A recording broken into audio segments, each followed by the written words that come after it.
জয় বুড়িমার জয়।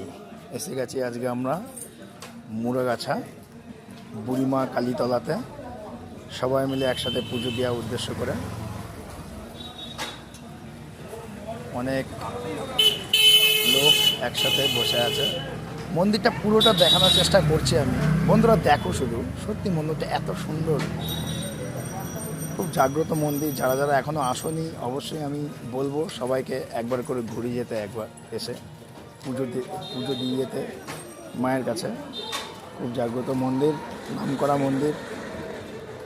কৃষ্ণনগরের পরের স্টপেজ মোড়াগাছা স্টেশনের একটু ভিতরে মন্দিরটা। জয় মা বুড়িমার জয়। ঘন্টাটা খুব ভালো, অনেক বড় একটা ঘন্টা লাগানো আছে। বাবা ঘন্টা বাজালো। পুজোতে বসে পড়েছি এবার আমরা। ঠাকুরমশাই চলে এসেছে, পুজো হচ্ছে, ঠাকুরমশাই পুজো করছে। মায়ের রূপ দেখো শুধু।